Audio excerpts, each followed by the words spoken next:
The forest ranger's hand trembled as he held the photograph. It showed a tunnel entrance sealed with military-grade concrete. Strange symbols surrounded the opening, hieroglyphs that shouldn't exist. The coordinates placed it somewhere on Mount Shasta's western slope, but when he hiked there 3 days later, he found only virgin forest. No tunnel, no concrete, just trees that had been growing undisturbed for centuries. This was not the first time something had vanished on Mount Shasta. Mount Shasta rises 14,179 feet above Northern California. It dominates the landscape for 100 miles in every direction. The snow-capped volcanic peak can be seen from Oregon to the south, visible even from the coast on clear days. Native tribes called it different names. The Klamath people knew it as the home of Skell, their spirit chief. The Winnemem-Wintu considered it sacred, the place where their people emerged into this world. European settlers arrived in the 1822. They used the mountain as a landmark on what became the Siskiyou Trail. Gold prospectors flooded the region in the 1852. Towns like Eureka and Weed sprouted at the mountain's base. Loggers harvested the vast forests. The railroad came in 1887, bringing tourists who marveled at the pristine wilderness. But from the beginning, people noticed things: strange lights moving through the trees at night, sounds that came from beneath the ground, livestock that vanished without a trace. The mountain held secrets that no one could quite explain. In 1904, a British mining engineer arrived in the area. His name was reportedly J.C. Brown. The Lord Cowdray Mining Company had hired him to prospect for gold in the Cascade Range. Brown spent months exploring the remote reaches around Mount Shasta. He examined rock formations, he traced water sources, he mapped potential mining sites. Then one day, he found something unexpected. According to his later account, Brown discovered a rockfall blocking the base of a cliff. Something about it caught his attention. The rocks seemed deliberately placed, not naturally fallen. He spent hours clearing away the debris. Behind the rubble, he found an opening, a tunnel entrance carved into solid rock. The passage measured 10 feet high and 7 feet wide, far larger than any natural cave formation in the area. Brown lit his lantern and ventured inside. The tunnel sloped downward at a steady angle. The walls showed tool marks. Someone had carved this passage by hand. He followed it deeper into the mountain. 1 mile, 2 miles. The air grew cooler but remained breathable. After what he estimated was 11 miles, the tunnel opened into a massive chamber. What Brown claimed to find inside defied belief. Golden shields lined the walls. Strange hieroglyphs covered every surface. Copper plates inscribed with symbols he couldn't read. And in a side chamber, he found something that made him extinguish his light and retreat. Giant skeletons, some measured 10 feet tall. They wore robes and jewelry. Their skulls showed unusual features. Brown sealed his discovery. He told no one. Not his employers, not the local authorities. He simply marked the location on his private maps and left the area. For the next 30 years, he remained silent. During those decades, Mount Shasta continued to draw attention. In 1905, a book called A Dweller on Two Planets was published. Written by Frederick Spencer Oliver, it claimed that survivors from a sunken continent called Lemuria lived beneath Mount Shasta. They inhabited an underground city called Telos. The book described tunnels with jeweled walls, underground chambers lit by artificial light, beings dressed in white robes who occasionally walked among surface dwellers. The book became wildly popular. Tourists began arriving at Mount Shasta, hoping to catch glimpses of these mysterious Lemurians. Local merchants sold maps to supposed tunnel entrances. Spiritual seekers established communes around the mountain's base. In 1931, another book appeared, written under the pseudonym Wishar Serve. It elaborated on the Lemurian legends and cemented Mount Shasta's reputation as a center of mystery. But something else was happening during these years. something the tourists and spiritual seekers didn't notice. The United States government had taken an interest in the mountain. In 1942, the Second World War was at its height. The army needed secure locations for sensitive projects, places far from major cities, places with natural protection, places that could be kept secret. Northern California offered all of these advantages.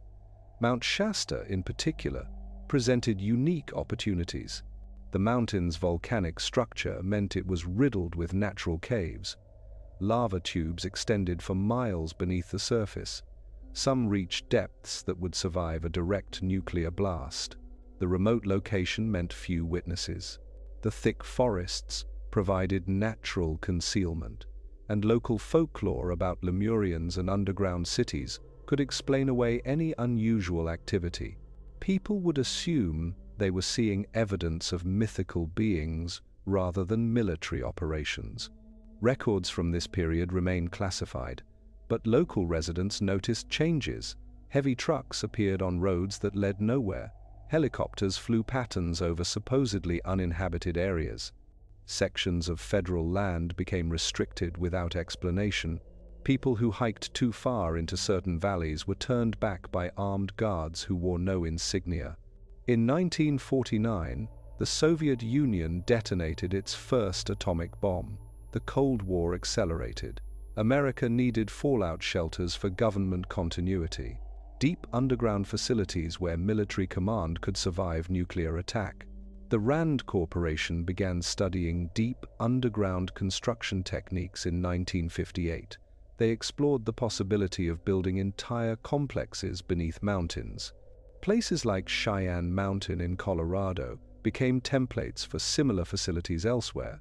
Mount Shasta's name appeared in documents from this era, never prominently, always in footnotes or classified appendices. But the pattern was clear. Something was being built. Something that required geological surveys, mining equipment, and a level of secrecy that suggested national security implications. Then in June 1934, something strange happened. J.C. Brown, now an elderly man, finally broke his silence. He appeared in Stockton, California, about 200 miles south of Mount Shasta. He approached a journalist at the Stockton Record with an incredible story. He described the tunnel he'd found 30 years earlier, the underground chambers, the golden artifacts, the giant skeletons. Brown claimed he'd spent the intervening decades studying the discovery. He'd researched ancient civilizations.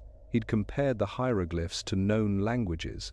He'd concluded that the tunnel led to the remains of a lost culture that predated known history. And now, at age 79, he wanted to mount an expedition to bring the evidence to light. The story spread quickly. Brown began recruiting expedition members. He held meetings twice a week at the home of a follower named John C. Root. Over 80 people signed up.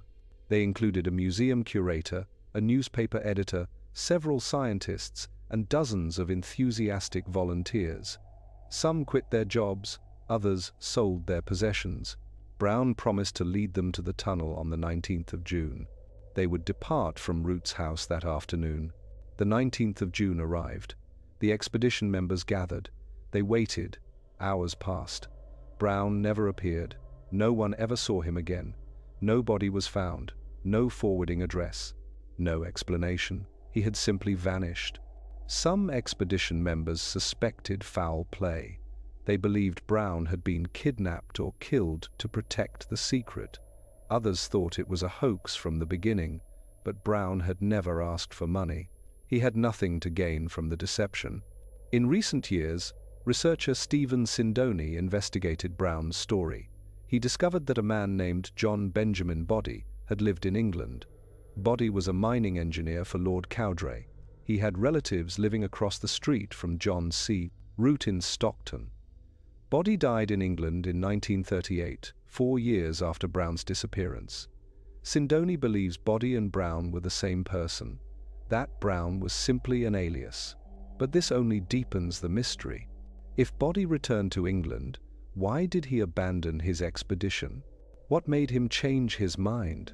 Sindoni claims he found Brown's Tunnel. He says it's located on private property near Dunsmuir, north of Mount Shasta.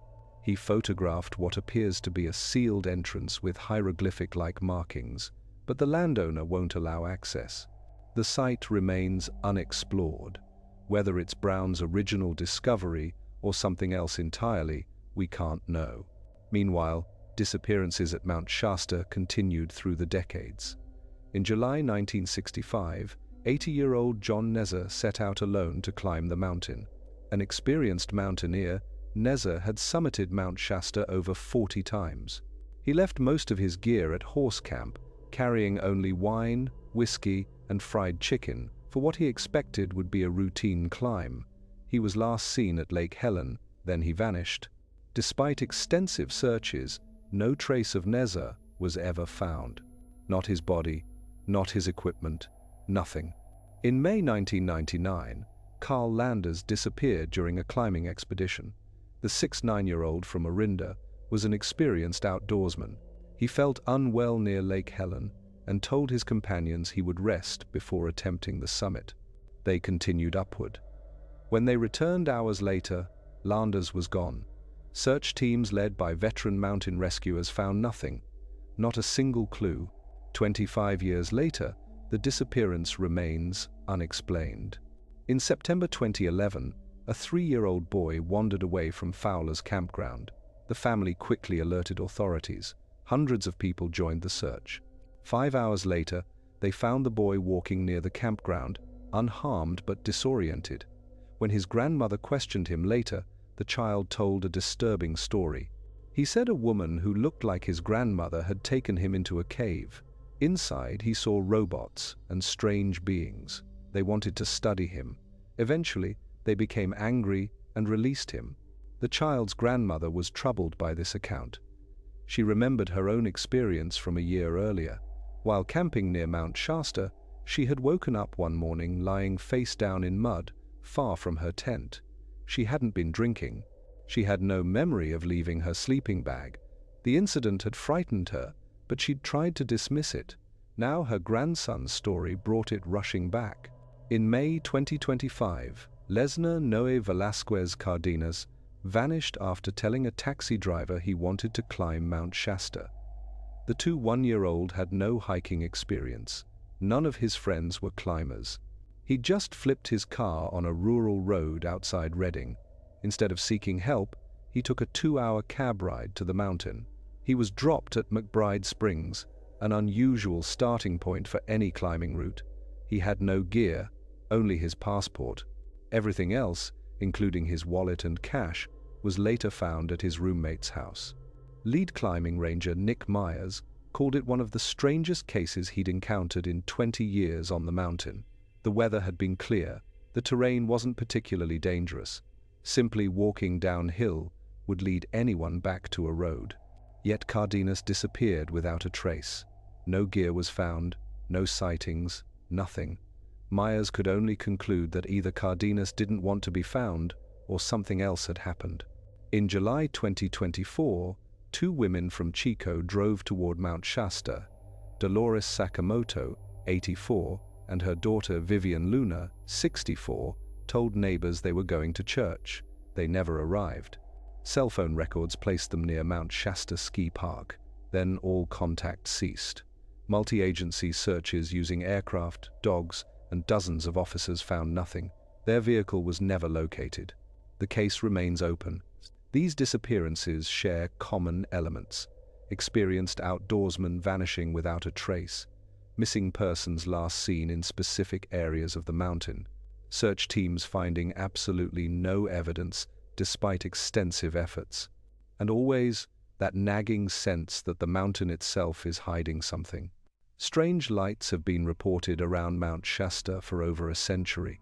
Sometimes they're balls of luminescence floating through the trees. Other times they're structured craft performing impossible maneuvers. Witnesses describe silent objects hovering over the peaks. Disc-shaped vehicles entering and exiting what appear to be openings in the mountainside. In the 1970s and 82nd, reports of unmarked black helicopters became common. Witnesses said they flew low over the forest, sometimes at night without lights. They seemed to be patrolling specific areas. When people approached these zones, the helicopters would appear within minutes. Some researchers connected these sightings to theories about deep underground military bases. The concept of deep underground military bases, or DUMBs, gained traction during the Cold War. The government acknowledged some facilities, like Cheyenne Mountain. Others remained classified. But evidence suggested a vast network of underground installations connected by high-speed rail systems. Mount Shasta's name appeared in leaked documents alongside known military sites. Proponents of the DUMB theory point to geological surveys conducted in the area, magnetic anomalies suggesting large underground cavities, seismic readings that don't match natural cave formations, reports of unexplained rumbling sounds coming from beneath the ground. One local described hearing what sounded like subway trains passing deep underground, though no subway system exists within 200 miles. In the 1990s, a mysterious hand-dug hole appeared on Mount Shasta's side. It descended roughly 60 feet into the mountain. Someone had used a makeshift pulley system to remove the dirt. They'd worked at night to avoid detection. They left behind only a ladder, some buckets, and a water bottle. Forest Service agents discovered the hole and filled it in, but they never determined who dug it or what they were looking for. 3 theories emerged. First, that seekers of the Lemurian city had tried to dig their way into the underground realm. Second, that artifact looters were searching for Native American treasures. Third, that prospectors believed gold deposits existed in that location. Each theory was plausible. None was proven.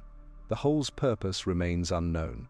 What makes Mount Shasta unique is not just the individual mysteries, but how they overlap ancient legends of underground cities, government interest dating back to World War II, modern disappearances that defy explanation, UFO sightings coinciding with military aircraft, sealed tunnel entrances that appear and disappear.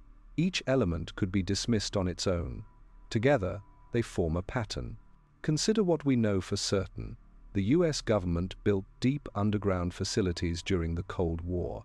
Mount Shasta offers ideal geological conditions for such construction. The area has restricted military zones. Heavy equipment has been seen in remote locations. Security personnel guard areas with no apparent strategic value. And people who get too close to certain zones tend to disappear or have experiences they can't explain. Consider also the timing. J.C. Brown's disappearance occurred in 1934. This was before World War II, before the Cold War, before the government had obvious reasons to build underground facilities in Northern California. Yet Brown vanished right when his expedition would have explored an area that later became restricted. Did he stumble onto something the government wanted to keep hidden? Did his discovery in 1904 actually occur, but at a location the military later claimed for its own purposes? The hieroglyphs Brown described have never been explained. Ancient languages experts have examined the photographs. Researcher Stephen Sindoni claims show similar markings. They don't match any known writing system. Not Egyptian, not Sumerian, not any Native American pictographs. The symbols suggest either an unknown ancient culture or something more recent designed to look ancient. Reports of beings inside Mount Shasta have remained consistent over decades. Tall figures in white robes, luminous skin, advanced technology. These descriptions match neither typical alien encounter reports nor standard folklore about underground dwellers. They're specific, detailed, and remarkably similar across unconnected witnesses spanning multiple generations. The 3-year-old boy's description of robots is particularly interesting. In 2011, a child that age would have been familiar with robots from television, but his description of beings that studied him, then became angry and released him, doesn't match any popular media representation from that time. It suggests either a genuine experience or an unusually creative imagination. Mount Shasta's volcanic nature provides natural explanation for some phenomena. Gases escaping from underground can cause hallucinations. Electromagnetic anomalies from mineral deposits can affect brain function. Infrasound from geological processes can trigger feelings of dread or presence. But these factors don't explain physical evidence. They don't account for sealed tunnels. They don't clarify why the military maintains restricted zones. The volcanic nature of Mount Shasta provides both natural explanations and convenient cover. Lava tubes extend for miles beneath the surface. Some are large enough to drive trucks through. They were formed thousands of years ago when molten rock flowed through the mountain. The outer layers cooled and hardened while the inner lava continued to flow, leaving hollow tubes behind. These natural tunnels offer perfect concealment for underground facilities. During the 1950s and 1960s, at the height of Cold War paranoia, the US government built numerous underground command centers. Cheyenne Mountain in Colorado became the most famous. Excavated starting in 1961, it housed NORAD's Combat Operations Center. The facility was carved 1,500 feet into solid granite. It was designed to survive a nearby nuclear blast. The entire complex was mounted on giant springs to absorb shock waves. But Cheyenne Mountain wasn't alone. The government built similar facilities across the country. Raven Rock in Pennsylvania, Mount Weather in Virginia. These installations formed a network of continuity of government sites, places where military command could operate after a nuclear attack. The locations were chosen for their remoteness, for their geological stability, for their natural protection. Mount Shasta fits every criterion. Remote enough to escape casual observation, geologically suitable for deep excavation, riddled with natural caves that could be expanded, and conveniently located in a region where strange stories and spiritual seekers provided cover for unusual activity. If the military wanted to build a secret installation in Northern California, Mount Shasta would be the logical choice. The mountain last erupted around 1786, though minor activity has been recorded more recently. Geologists classify it as potentially active. Monitoring equipment tracks seismic activity. The California Volcano Observatory maintains surveillance. This official interest is justified for a volcano that could threaten nearby communities, but some researchers note that the monitoring extends far beyond what public safety requires. They point to sensors in areas where no one lives, to restricted zones where no hiking trails exist, to security measures that seem designed to keep people out rather than warn them of danger. Residents have reported hearing strange sounds from underground, low rumbling that doesn't match typical seismic activity, rhythmic vibrations that suggest machinery rather than geological processes. Some describe it as similar to distant trains or heavy equipment operating deep beneath their feet. These sounds are most commonly reported in the late evening or early morning hours, times when surface activity is minimal and background noise is low. One local rancher kept detailed logs of these occurrences over a 15-year period. He noted patterns. The sounds increased during certain months. They seemed to correlate with periods of heightened military aircraft activity in the region. He attempted to report his observations to the U.S. Geological Survey. They told him it was probably just the mountain settling, normal volcanic processes, nothing to be concerned about. But the rancher wasn't convinced. He'd lived near Mount Shasta his entire life. He knew the difference between natural sounds and something else. He believed something was operating beneath the mountain, something large, something that required significant power and infrastructure. In the 1970s, reports of unmarked black helicopters became common throughout the region. Witnesses described them flying at night without lights, sometimes hovering over specific locations for extended periods. These helicopters didn't follow standard flight patterns. They seemed to be surveilling particular areas or delivering personnel and equipment to remote sites. When people tried to photograph these aircraft, they found that pictures often came out blurred or showed nothing at all.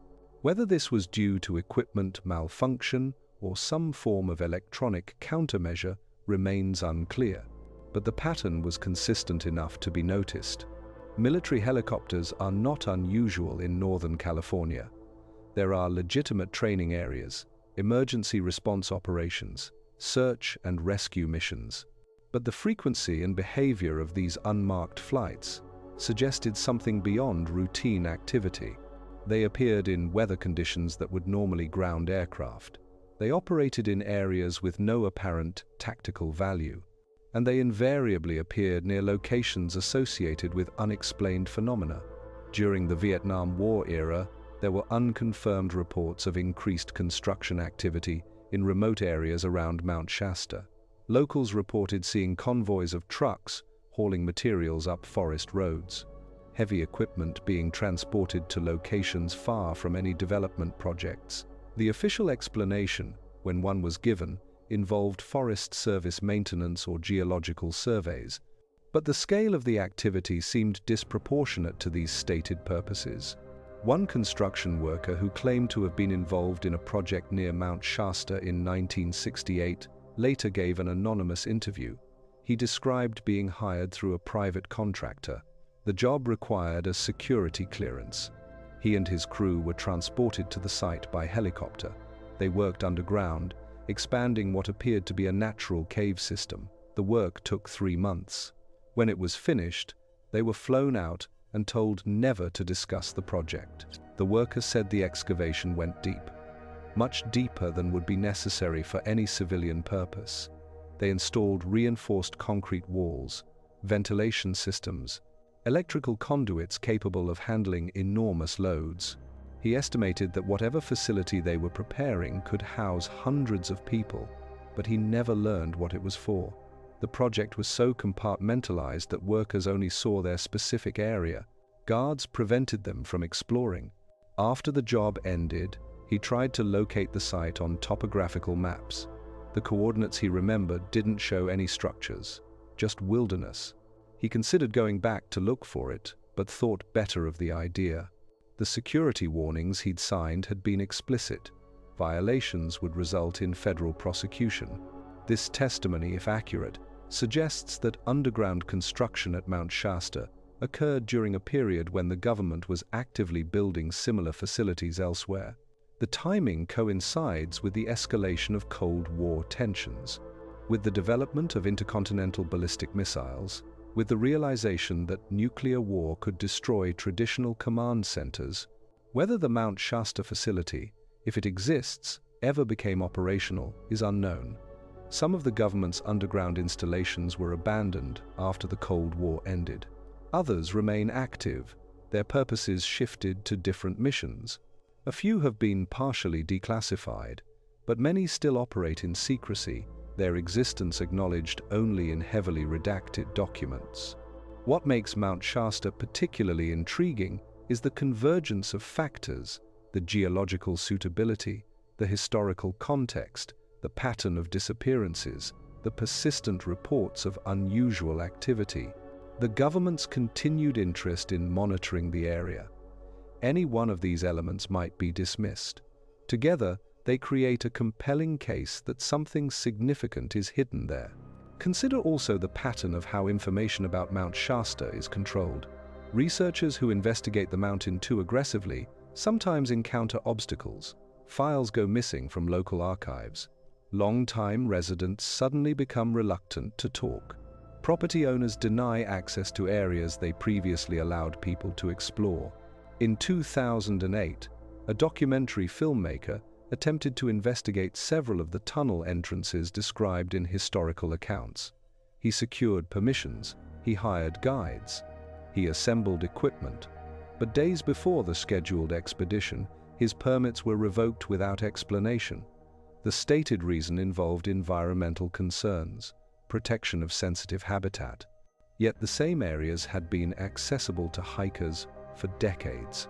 When he challenged the decision, he received a visit from 2 men who identified themselves as federal agents. They didn't threaten him. They simply advised that pursuing the project would not be in his best interests. They mentioned that some areas were under protection for reasons of national security. They couldn't provide details, but they suggested he might find other topics more suitable for his documentary work. The filmmaker took their advice. His film was never made. Years later, speaking on condition of anonymity, he said he believed he'd gotten close to something real, something the government wanted to keep hidden. The timing of the intervention suggested they'd been monitoring his preparations, that they knew his plans before he even arrived at Mount Shasta. This pattern of subtle intimidation has been reported by others. A journalist working on a story about the mountain received similar warnings. A graduate student researching disappearances for her thesis found her faculty advisor suddenly unwilling to support the project. In each case, the pressure was applied quietly. No direct threats, just gentle steering away from certain topics, away from certain locations. Local guides who work on Mount Shasta know which areas to avoid. They won't lead groups into certain valleys. They explain it as respect for Native American sacred sites or as protection of wildlife habitat. But privately, some admit different reasons. They've seen things. They've encountered personnel who shouldn't be there. They've learned that some boundaries exist for purposes beyond what's publicly acknowledged. The guides tell stories. A hiker who wandered into a restricted zone and was detained for hours before being released with a warning. A climbing party that discovered a metal door set into the mountainside, camouflaged to look like natural rock. A group of backpackers who heard machinery sounds coming from beneath the ground and decided to leave the area immediately. These accounts are difficult to verify. They exist mostly as oral tradition, passed from one guide to another, shared cautiously with trusted clients. But they form a consistent narrative that Mount Shasta holds secrets, that certain people want those secrets kept, that it's safer not to ask too many questions. The Winnemem-Wintu tribe has expressed concerns about what they see happening to the mountain.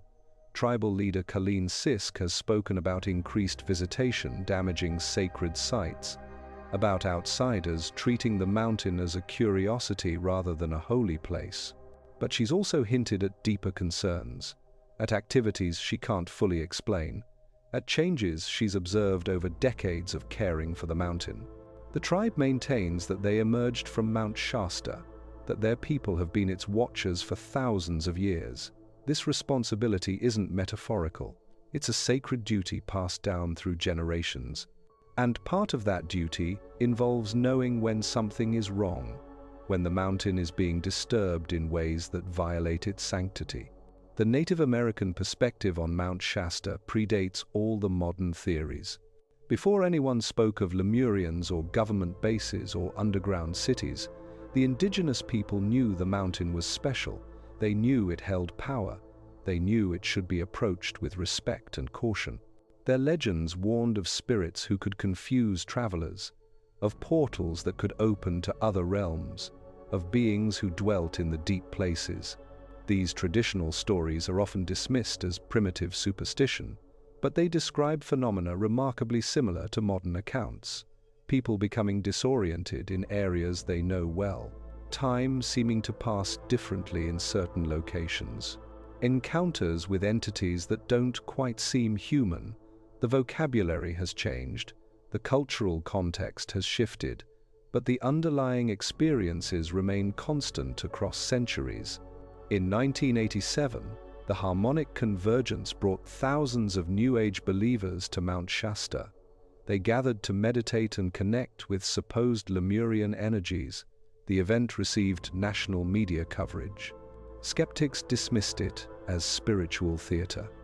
But the gathering also served another purpose. With thousands of people swarming the mountain, any official activity in restricted zones would go unnoticed. It was the perfect time to move equipment or personnel without drawing attention. The internet age has brought new scrutiny to Mount Shasta. Satellite imagery shows the mountain in detail, but certain areas appear deliberately obscured in online mapping services. Some researchers claim these blurred zones correspond to entrance points described in leaked documents. Others note that the obscuration could simply protect private property or sensitive wildlife habitat. What we're left with is a mountain that refuses to give up its secrets. Every answer raises new questions. Every explanation leaves something unexplained. J.C. Brown's tunnel might have been real, or might have been a hoax that succeeded too well. Guy Ballard's encounters with Saint Germain might have been genuine spiritual experiences or elaborate fabrications. The government might have underground facilities beneath Mount Shasta, or might simply maintain restricted zones for mundane reasons. The disappearances might be tragic accidents in difficult terrain, or might indicate something more disturbing. But consider this final detail. In the 1960s, a Forest Service report recommended that certain areas around Mount Shasta be designated as wilderness. The report noted unusual characteristics that made these zones unsuitable for development. That report remains classified. The areas in question are still restricted, and people who've hiked there illegally report the same things Brown described in 1904: sealed tunnel entrances, strange markings, a sense that something vast lies hidden just out of sight. The pattern of lenticular clouds continues to draw attention. Photographers camp on the mountain hoping to capture these formations. Social media fills with images every time a particularly dramatic one appears. The U.S. Forest Service has learned to issue statements quickly, explaining that these are natural phenomena, not spacecraft, not cloaking devices for hidden civilizations, just water vapor and atmospheric conditions. But the explanations don't satisfy everyone, because some of the objects seen above Mount Shasta don't behave like clouds. They move, they change direction, they accelerate in ways that suggest propulsion rather than wind patterns. Witnesses with aviation experience report seeing craft that perform maneuvers impossible for conventional aircraft. Pilots have encountered objects on their radar that vanish before visual confirmation. In 2015, a commercial pilot flying near Mount Shasta reported an object pacing his aircraft. It maintained position for several minutes. Then it accelerated vertically and disappeared from his instruments. He filed a report with the FAA. The incident was logged and archived. No investigation followed. No explanation was offered. Just another unexplained sighting in a region full of them. The cumulative weight of these accounts creates a compelling picture. Something about Mount Shasta attracts unusual phenomena, whether that something is geological, governmental, or something else entirely remains open to interpretation. What's beyond dispute is that the mountain has held humanity's imagination for thousands of years. From Native American legends to modern conspiracy theories, it persists as a place of mystery. Perhaps that's the real secret of Mount Shasta. Not what's hidden beneath it, but what it represents. A place where the boundaries between the known and unknown seem thinner, where conventional explanation don't quite fit, where people still sense the presence of something greater than themselves. In an age of satellite imagery and instant information, Mount Shasta remains a mystery, a reminder that some secrets resist revelation. The forest ranger who found the photograph of the sealed tunnel never went back to that location. He kept the picture for years. Then one day, he realized it was gone. Someone had taken it. He doesn't know who, he doesn't know when, but he suspects it was someone who wanted to ensure that particular piece of evidence disappeared. He still works in the forest, he still hikes those trails, but he's careful now about what he looks for, about what he reports, about what questions he asks. Because he learned something during his years on Mount Shasta. Some secrets are meant to remain buried, and some mountains hold their counsel whether we wish them to or not. Whatever the truth about Mount Shasta, the mountain keeps its counsel. The forests remain silent, the peaks hold their watch, and somewhere, beneath all that rock and ice, secrets wait in the dark. Secrets that have endured for decades, perhaps for centuries. Secrets that have outlasted governments and civilizations. Secrets that will likely remain hidden long after our current theories have been forgotten. Because in the end, Mount Shasta doesn't answer to human curiosity. It doesn't care about our investigations or our speculations. It simply exists, ancient, patient, eternal, holding whatever truths it holds in silence, waiting for a time that may never come, or perhaps already revealing its secrets to those who know how to look, who understand that some knowledge isn't meant to be spoken. Some doors aren't meant to be opened. Some depths aren't meant to be explored. The mountain watches, the forest listens, and the mystery endures. If you found this story intriguing, let us know what you think in the comments. What do you believe is really happening at Mount Shasta?